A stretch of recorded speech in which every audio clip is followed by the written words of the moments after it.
Adaptability, अनुकूलता।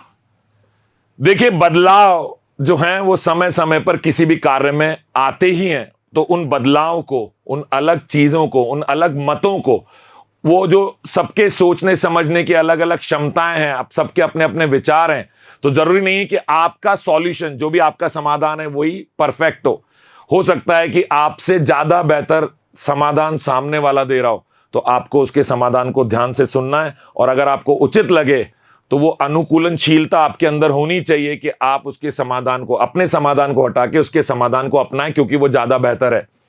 तो नए विचारों और दृष्टिकोणों के प्रति लचीला और खुलापन होना चाहिए। लचीलापन होना चाहिए, फ्लेक्सिबिलिटी होनी चाहिए, ओपननेस होनी चाहिए कि ठीक है, नए विचारों का स्वागत है।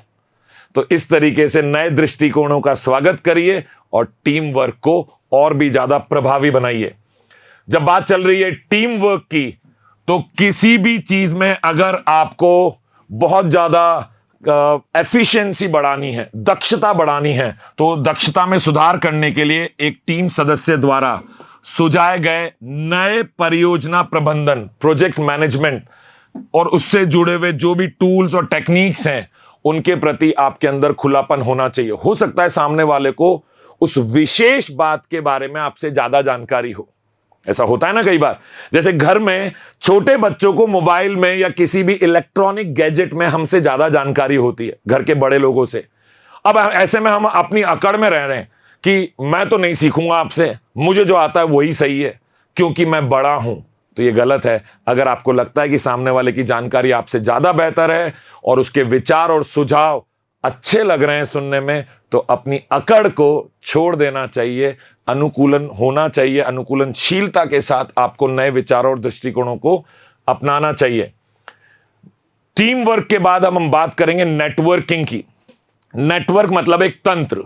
हम एक ऐसा तंत्र बनाना चाहते हैं जिसमें हमारी लोगों से मेलजोल बढ़े, लोगों से हम हमारे विचार साझा करें और उनसे भी बहुत कुछ सीखें। तो ये नेटवर्किंग, बहुत सारे इवेंट्स होते हैं आजकल, तो ये नेटवर्किंग कैसे अच्छी होगी, पहले ये समझिए।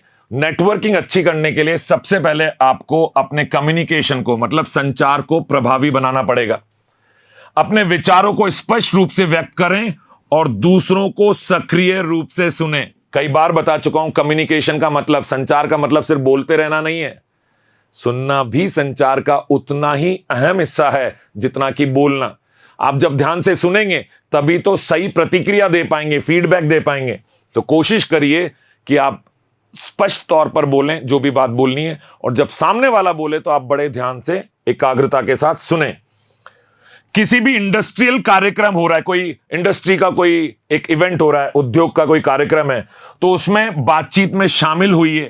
बहुत सारे इवेंट्स होते हैं जो बड़े बड़े मीडिया हाउस आजकल करते हैं, तो ऐसे इवेंट्स में, ऐसे कार्यक्रमों में शामिल होइए। अपना सही परिचय लोगों से मिलने पर दीजिए और दूसरों के काम के बारे में भी जानिए और रुचि के साथ जानिए, इंटरेस्ट शो करिए कि वो आप जानना चाहते हैं, सिर्फ पूछने के लिए नहीं पूछ रहे हैं। और इस तरह से आपका एक नेटवर्क बनता है। अपनी स्किल्स को आइडेंटिफाई करिए, अपने कौशल देखिए कि किससे आप सामने वाले को प्रभावित कर सकते हैं, और उस तरीके से आप लोगों से जुड़ना चालू करिए। यही है नेटवर्किंग का सबसे पहला काम, बेहतर संचार, बिल्डिंग रिलेशनशिप्स। अपने विचारों को स्पष्ट रूप से व्यक्त करें और दूसरों को सक्रिय रूप से सुने, जिससे कि आप बेहतर संबंध बना सकें। अब जब भी अपन नेटवर्किंग की बात कर रहे हैं, तो कोई आपसे तभी जुड़ना पसंद करेगा जब दोनों का ही फायदा होगा, पारस्परिक लाभ होगा, म्यूचुअल बेनिफिट होगा। तो दूसरों की मदद करें और उन्हें वैल्यू दें, मूल्य प्रदान करें, उन्हें उनके समय का मूल्य दें। मूल्य का मतलब हमेशा पैसे देना नहीं होता है। आप उनके जीवन में कुछ नया जोड़ रहे हैं, कुछ बेहतर जोड़ रहे हैं, इसे बोलते हैं मूल्य प्रदान करना, जिससे कि एक पारस्परिक संबंध बनता है, एक अच्छा रिलेशन तैयार होता है। अपने नेटवर्क के साथ प्रासंगिक जानकारी या संसाधनों को साझा करना, जो भी आपके रिसोर्सेज हैं उनको शेयर करना, जो संसाधन है उनको साझा करना, जो भी आपके पास जानकारी है उसको साझा करना, या ऐसे लोगों को जोड़ना जो एक दूसरे को जानने से लाभान्वित हो सकते हैं, जिनको एक दूसरे से फायदा पहुंचता हो, ऐसे लोगों को आपको नेटवर्क में जोड़ना चाहिए। हमेशा यह मत सोचिए कि मैं ऐसे आदमी से जाके जुड़ूं जिससे मुझे फायदा मिले। वो आपसे तभी जुड़ेगा जब उसको भी आपसे फायदा मिले। तो पारस्परिक लाभ देखिए, म्यूचुअल बेनिफिट देखिए, सिर्फ खुद के लाभ के बारे में मत सोचिए, दूसरे वाले को भी कुछ मिलना चाहिए आपसे। फॉलो अप, आप नियमित रूप से लोगों से बात करते रहें, समय समय पर आपको उनसे बार बार जुड़ना चाहिए, अपने नेटवर्क के साथ संपर्क में रहें और रिश्ते बनाए रखें। यही होता है फॉलो अप। एक बार मिल लिए, फिर 6 महीने तक, साल भर तक कोई बातचीत ही नहीं हो रही, तो वो नेटवर्क जो है इनइफेक्टिव हो जाएगा, मतलब वो किसी काम का नहीं रहेगा। तो अगर आप अपने नेटवर्क को मजबूत रखना चाहते हैं, उसे जिंदा रखना चाहते हैं, जागरूक रखना चाहते हैं, तो समय समय पर फॉलो अप करिए। एक समय के बाद मिलने के लिए मीटिंग का समय रखिए, फोन करिए, किसी भी तरीके से संबंध को बनाए रखिए। छुट्टियों की बधाई भेजना, संपर्कों को उनकी उपलब्धियों पर बधाई देना, या समय समय पर कैचअप, कैचअप का मतलब टमाटो कैचअप नहीं, मिलना। तो अपन कहते हैं ना, लेट्स कैचअप, मिलते हैं फिर से, जल्दी मुलाकात होगी। तो वो कैचअप मीटिंग्स कहते हैं, उनको कैचअप बैठक भी बोल सकते हैं। ये निर्धारित करती हैं कि आप फॉलो अप प्रॉपर तरीके से कर रहे हैं या नहीं कर रहे हैं। जब नेटवर्किंग स्किल्स की बात चल रही है तो सबकी सक्रिय भागीदारी होना बहुत जरूरी है। नेटवर्क में सब लोग मिल तो रहे हैं, पर 4 लोग सिर्फ चाय पी रहे हैं, और वो भी अलग अलग कोने में बैठकर, तो उनकी भागीदारी नहीं है, तो नेटवर्क का हिस्सा भी नहीं है, सक्रिय हिस्सा नहीं है। तो कोशिश करिए नए लोगों से मिलने के लिए उद्योग कार्यक्रमों, सेमिनारों और सामाजिक सभाओं में आप भाग लेते रहें, एक्टिवली पार्टिसिपेट करें, और वहां जाएं तो भी एक कोने में खड़े ना हो जाएं, चाय का कप लेके। लोगों से मिलिए, बताइए आप कौन हैं, आप क्या करते हैं, आपका यहां आने का उद्देश्य क्या है, आप क्या सीखने के लिए आए हैं, आप किस तरह के लोगों से मिलेंगे। जितने सारे लोगों से आप मिलेंगे, उन्हें जानकारी देंगे, तो उन्हें भी आपसे मिलने में मजा आएगा और वो भी अपनी ओर से जानकारी साझा करेंगे। जब की पॉइंट्स इन नेटवर्किंग स्किल्स की बात चलती है, तो अगर आप सेमिनार में फिजिकली जाकर अलग अलग शहरों में भाग नहीं ले पा रहे हैं, तो ऑनलाइन वेबिनार में भाग लेने का मौका कभी मत छोड़िए। जो भी प्रोफेशनल ग्रुप्स होते हैं, पेशेवर संघ जो होते हैं, हर शहर में बने होते हैं, इंडस्ट्री से जुड़े हुए, कॉमर्स सेक्शन से आप हैं तो सीए से जुड़े हुए, हर जगह पे, हर शहर में इस तरह के पेशेवर संघ बने हुए हैं। डॉक्टर्स का ग्रुप बना हुआ है, इंजीनियर्स का है, टीचर्स का है, मिलिए। अगर आप दूसरे ग्रुप में भी जाना चाहते हैं तो वहां पे भी जाके लोगों से मिलिए और इस तरह से अपना नेटवर्क मजबूत करिए।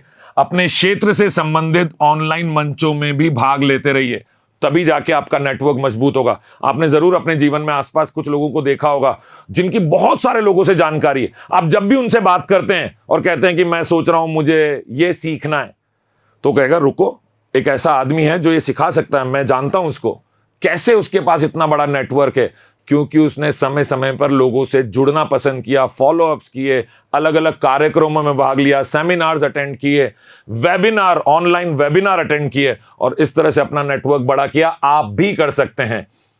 Leveraging social media, social media का उपयोग करिए। सोशल मीडिया का उपयोग तो हम सब करते हैं, लेकिन ज्यादातर लोग सिर्फ और सिर्फ रील देखने में कर रहे हैं। कोशिश करिए कि आप लिंक्डइन जैसे जो प्रोफेशनल नेटवर्क्स हैं, जो प्रोफेशनल प्लेटफॉर्म्स हैं, जहां पर आपको व्यावसायिक लोग भी मिलेंगे, पेशेवर लोग मिलेंगे, ऐसे नेटवर्क्स पे जाके आप अपना प्रोफाइल बनाइए। समय समय पर अपने विचार व्यक्त करिए। किसी के विचार अच्छे लगे तो उसकी पोस्ट को लाइक करिए, उसको रिप्लाई भेजिए। ये पेशेवर नेटवर्क हैं। ये दिन भर आपको डांस की रील नहीं दिखाते हैं, ये काम से संबंधित बातें बताते हैं। तो मनोरंजन जरूरी है जीवन में, लेकिन उससे कहीं ज्यादा जरूरी है कि आप सोशल मीडिया जैसे प्लेटफॉर्म्स का इस्तेमाल जीवन में आगे बढ़ने के लिए और अपने नेटवर्क को मजबूत करने के लिए करें। मैं आपको बताना चाहूंगा कि लिंक्डइन जैसे प्रोफाइल पे, उस प्लेटफॉर्म पे मैंने जब अपना प्रोफाइल बनाया तो मैं रोज सतत कुछ ना कुछ डालता रहा अपने कार्य से संबंधित, और धीरे धीरे मुझे वहीं से बहुत सारे लोगों ने अपने साथ जोड़ा और बहुत सारा बिजनेस, जो व्यवसाय है, मुझे लिंक्डइन से मिला। जब मुझे मिल सकता है तो आपको भी मिल सकता है। तो आपको अगर पेशेवर लोगों से जुड़ना है तो लिंक्डइन जैसे प्रोफाइल का इस्तेमाल करिए। जब बात चल रही है लेवरेजिंग सोशल मीडिया की, तो अपने लिंक्डइन प्रोफाइल को नियमित रूप से अपडेट करना। आपका लिंक्डइन प्रोफाइल नहीं है तो बनाइए। अगर आप एक पेशेवर हैं, अगर आप कॉलेज के स्टूडेंट हैं, आपको बनाना चाहिए। उद्योग से संबंधित लेख साझा करना, आर्टिकल्स लिखिए। और अगर आप नहीं लिखते हैं तो आपने कोई आर्टिकल पढ़ा, आपके सामने कोई ऐसा आर्टिकल आया जो अच्छा है, जो जिसमें बहुत सारी अच्छी जानकारी है, तो उसे वहां साझा करिए, पोस्ट करिए। और जो ग्रुप डिस्कशंस होते हैं, जिनको समूह चर्चाएं कहते हैं, उनमें भी भाग लेते रहिए। और इस तरीके से आप सोशल मीडिया को इस्तेमाल में ले सकते हैं एक ताकत के तौर पर अपना नेटवर्क मजबूत करने के लिए।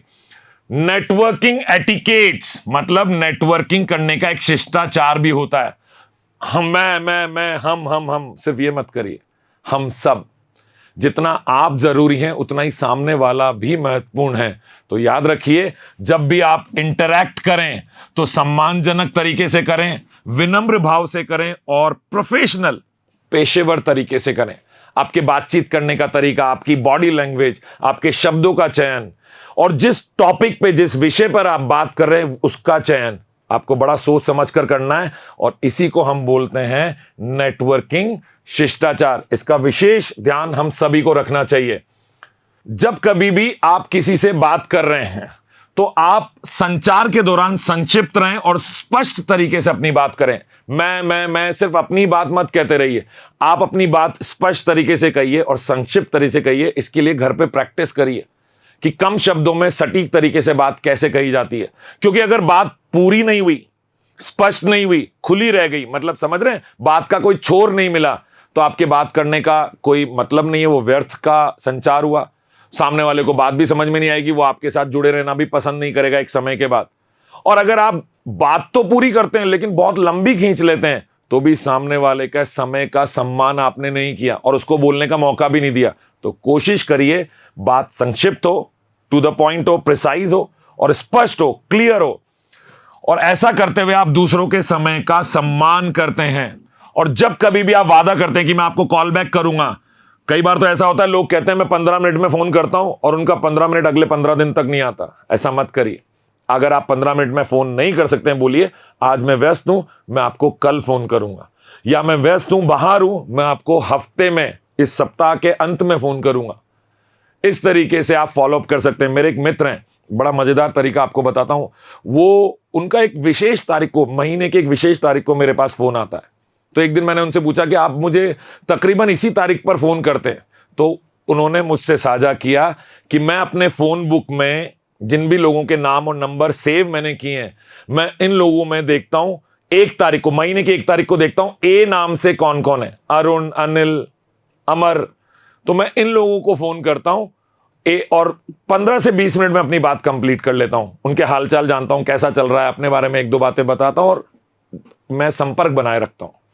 2 तारीख को मैं बी से, जिनका भी नाम सेव्ड किया हुआ है, मैं उन लोगों को कॉल करता हूं। 3 तारीख को सी वाले लोगों को। और इस तरीके से मैं एक महीने में 26 लेटर होते हैं ABCD में, तो मैं 26 के 26 दिनों में इस तरह से तकरीबन सभी लोगों को फोन कर लेता हूं।